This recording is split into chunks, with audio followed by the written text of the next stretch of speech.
안녕하세요. 시영월 교수입니다. 8장의 네 번째 시간인데요. 지난 시간에 후속 측정을 다 못 끝냈죠. Fair Value PL 금융자산의 후속 측정을 맞아 이야기를 하고요. 금융자산의 손상차손 인식을 공부해 보겠습니다. Fair Value PL 금융자산의 후속 측정을 보는데요. 여기에는 지분상품도 있고 채무상품도 있죠. 먼저 지분상품을 설명을 하는데요. 공정가치 변동을 당기손익으로 인식을 합니다. 지분상품은 원칙적으로 채무상품과 달리 비즈니스 모델을 고려하지 않죠. 또한 SPPI 미래 현금흐름 특성을 갖고 있지 않습니다. 원금과 이자만의 현금흐름의 특성도 없고요.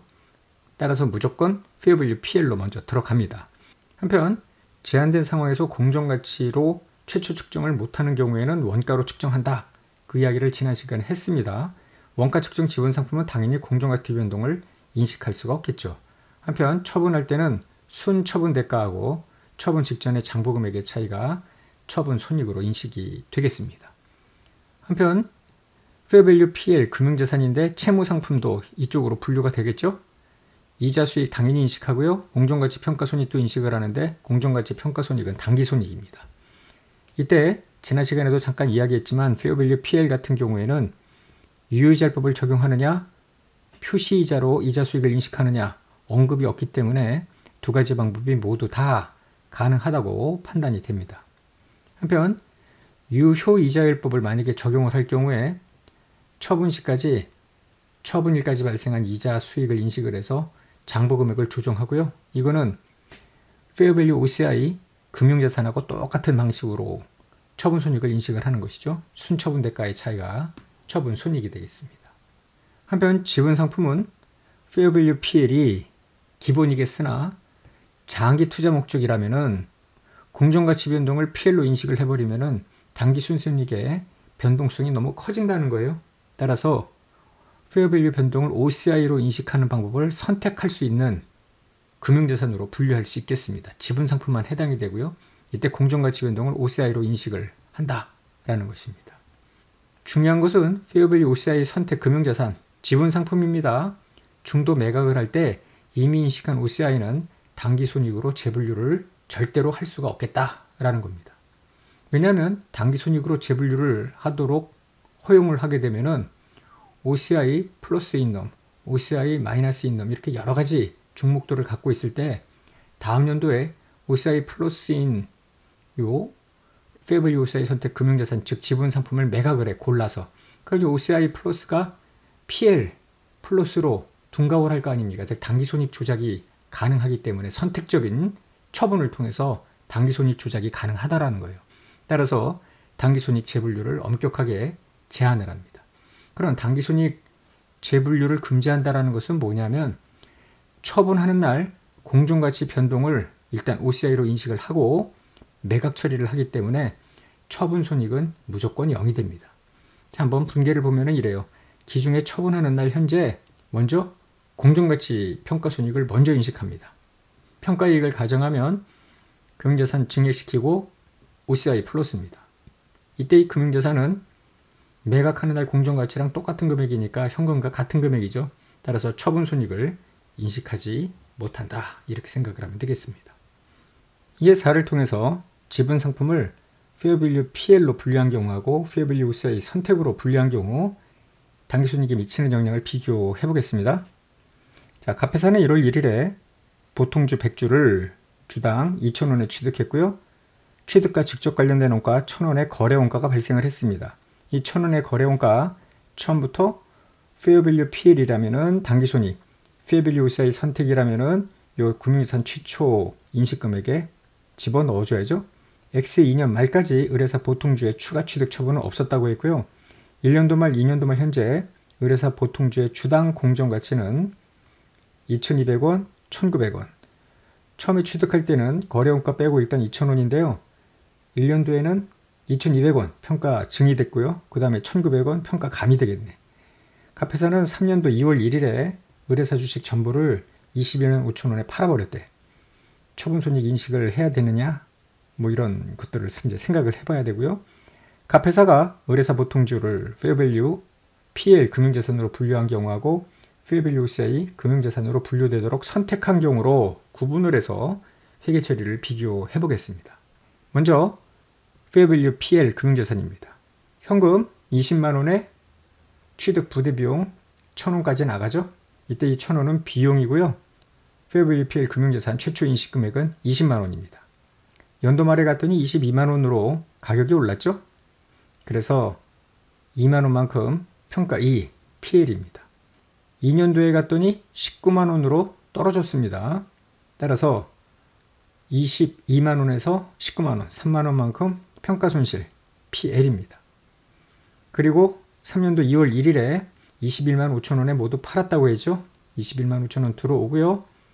19만원 차변했던 거 빠지면서 처분이익 2만 5천원. 뭐 큰 문제 없죠? 이번에는 페어밸류 OCI 선택으로 들어가 보자고요. 현금 20만원에 요 1000원 매매수수료 등 취득 부대비용이 모두 다 최초 인식금액에 들어간다라는 거예요. 1년도 말에 22만원으로 금액이 뛰었죠. 20만 1000원과 22만원의 차이 19,000원만큼 금융자산을 증액하죠. 이때 평가이익이 OCI입니다. 자, 1년이 지났습니다. 2년도 12월 말 22만원짜리가 19만원으로 3만원 떨어졌다고 했잖아요. 따라서 페어밸류 OCI 선택 금융자산 3만원 죽이는데 평가손실이 아니라 전년도의 평가이익 19,000원을 먼저 죽이고 그러고도 초과액 11,000원이 평가손실 OCI가 되겠죠. 한편 3년도 2월 1일 날 21만 5천원에 매각을 한다고 그랬는데 매각 전에 평가손익분계를 먼저 해야 돼요. 즉 21만 5천원이 공정가치가 될 거고요. 공정가치 평가 전금액이 19만원 아닙니까? 따라서 19만원과 21만 5천원 차이 2만 5천원만큼 증액을 해야죠. 여기 지금 19만원은 2년도 말, 이게 3년도 2월 1일. 그래서 증액을 합니다. 증액을 할 때 무조건 평가이익이 아니라 전년도 말에 평가손실 잡아놓은 거 11,000원이 있었죠? 요 11,000원을 무조건 죽여버리고, 그죠? 그리고 14,000원이 평가이익입니다.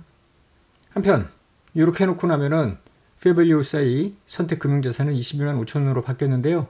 그거 빠면서 현금 들어오니까 처분손익을 인식 안 하는 거죠. 따라서 페어밸류 PL 금융자산인 경우에는 1년도 2년도 평가손익 2만원, 마이너스 3만원, 처분이익 뭐 이렇게 잡히는데 페어밸류 OCI 선택 금융자산은 절대로 안 잡힌다. 왜 페어밸류 OCI 선택 금융자산과 이게 지분상품이죠. 페어밸류 OCI 금융자산 이거는 지난 시간에 했던 채무상품이었는데 페어밸류 OCI 금융자산의 경우에는 처분손익을 인식을 해드렸어요. 즉 OCI로 인식했던 걸 재분류를 했는데 그 이유는 뭐였어요? 페어밸류 OCI야 AC 금융자산 비즈니스 모델이 다르다고 하여 당기순이익의 역량이 달라서는 안 된다라는 개념이고요. 그리고 여기서는 왜 OCI를 재분류 못했는가? 회사가 악의적으로 OCI 플러스인 놈만 골라서 다음 년도에 매각을 해버리면 당기순이익을 올라가게 하는 조작이 가능하잖아요. 그래서 그런 것들을 배제하기 위해서 엄격하게 제한을 한다. 이렇게 기억을 하시면 되겠습니다. 이번에는 지분 상품에 대한 배당 수령과 관련된 건데요. 다음에 세 가지 조건을 모두 충족을 할 때 당기순이익을 인식을 합니다.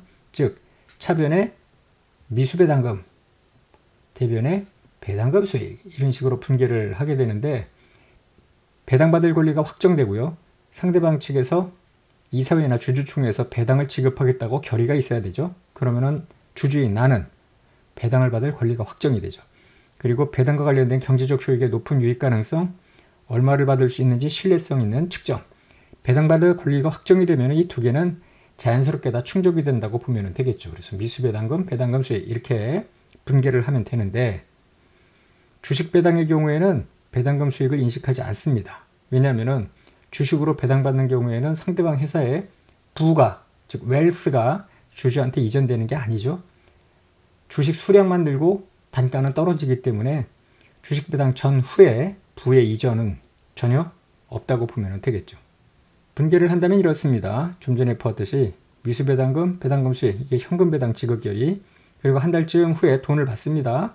그리고 미수배당금 빠지면서 현금, 그러나 주식배당의 경우에는 어떠한 회계 처리도 없겠다라는 겁니다. 자, 여기까지 해서 일단 후속 측정이 끝났고요. 그 다음 토픽은 금융자산의 손상입니다. 우리가 유형자산이나 무형자산에서 손상차손 인식을 했었죠? 그거와 유사하다라고 보면 되겠습니다. 먼저 손상차손은 무엇인가? 금융자산에 대한 손상차손. 금융자산을 발행한 자가 신용위험이 높아져요. 즉 금융자산 발행자라 하면은 채권이나 주식이나 이런 거를 발행한 자의 신용위험, 즉 돈을 갚지 못할 위험이 높아진다라는 거예요. 그렇다면은 이거를 지금 보유하고 있는 투자자 입장에서 금융자산을 갖고 있을 거 아니에요. 그러면은 미래에 돈을 받아야 되는데 이자도 받아야 되고 원금도 받아야 되고 이런 건데 미래에 수취하지 못할 금액이 생길 것 같아. 그럼 이를 추정해서 실제 나중에 못 받게 됐을 때 차변의 비용을 인식하는 것이 아니라 미리미리 미래에 수취하지 못할 금액을 추정해서 당해년도에 비용, 즉 손상차손을 인식하자. 기대 손실 모형을 적용하도록 되어 있습니다. expected loss. 그래서 보고기간 말에 상대방 회사의 신용위험이 유의적으로 증가했다고 판단되면 못 받을 금액을 추정하여 손상차손을 인식하자. 그렇게 해야 미래 금융자산으로부터 받을 현금 유입액을 예측하는데 유용해지겠다라는 것입니다. 방금 전에 이 금융자산을 갖고 있는 자가 상대방의 어떤 신용 위험이 높아지니까 캐시가 들어올 확률이 떨어져. 그래서 미리 지금 인식하자라는 거 아니에요. 이와 같은 성격으로 보아 모든 금융자산에 대해서 손상차손을 인식하는 건 아니다. 즉 손상차손을 인식하지 않는 금융자산이 있는데 미래 현금 흐름이 들어오는 것이 처음부터 확정되어 있지 않는 지분상품 같은 경우는 손상차손 인식 대상이 아니죠. 즉 계약상 현금 흐름 특성 조건을 충족하지 못하는 페어밸류 PL 금융자산, 페어밸류 PL 지정을 포함한 이런 지분상품은 더 나아가서 고급회계소별 파생상품 이런 것들은 손상차손 인식 대상이 아니에요. 따라서 손상차손을 인식하려면 AC 금융자산이나 페어밸류 OCI 금융자산 등 계약상 현금 흐름을 예측할 수 있는 이런 채무상품들, 대여금, 매출채권, 미수금 이런 것들만 손상차손을 인식할 수가 있겠다는 것입니다. 회계기준을 보면은 손상차손을 기대신용 손실을 추정하래요. 요것만큼 손상차손을 인식하면서 상대 계정을 손실 충당금으로 인식하라는 것인데 자, expected credit loss입니다. 요거를 추정하는데 어떻게 하냐면은 일단 현금 부족액을 먼저 계산하래요. 현금 부족액은 계약에 따라서 수취하기로 한 현금 흐름이 있어. 예를 들어 이게 1000이라고 가정을 해요. 근데 회사의 신용이 하락하여 결국 수취할 것으로 예상하는 현금 흐름이 한 800분이 안 될 것 같아.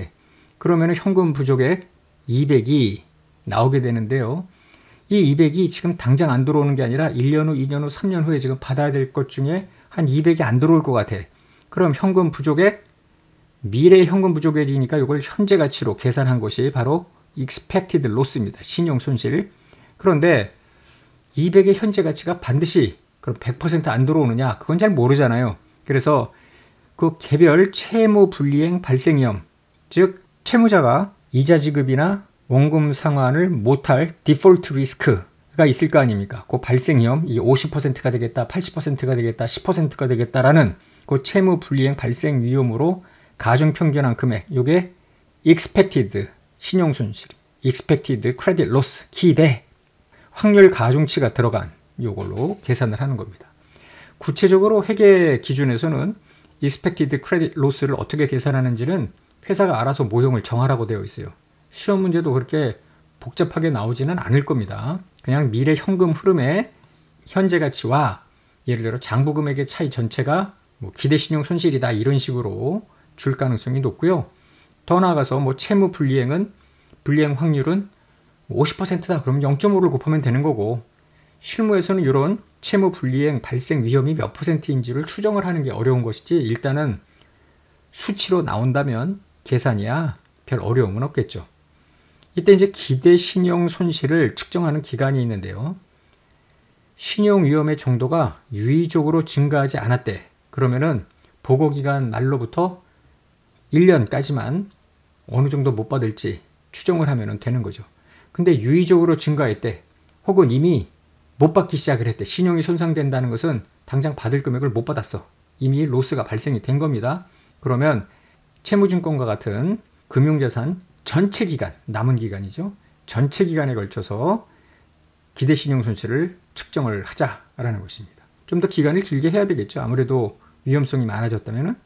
앞에서 기대신용손실을 추정하자고 했죠. 이 기대신용손실 추정액이 결국은 재무상태표에 손실충당금 잔액이 돼야 됩니다.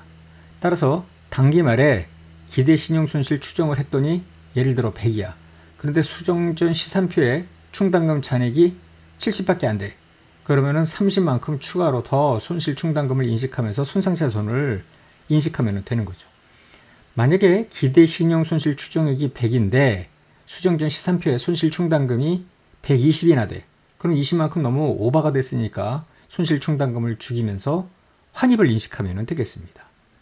이렇게 손실충당금을 인식을 했으면 그 다음 연도에 가서 진짜 회수 불능으로 결론이 났어. 그럼 그 금융자산을 죽여야 될 거 아니에요. 이때 미리 전년도 말에 인식을 해 놓았던 손실충당금하고 상계하면 되는 겁니다. 그런데 손실충당금이 100밖에 안 돼. 회수불능이 130이야. 그럼 어쩔 수 없이 30만큼은 추가로 즉시 비용을 인식하는 수밖에 없겠죠. 이해 하나 풀어볼까요? 충당금 설정률표를 이용한 손상차손의 인식인데요.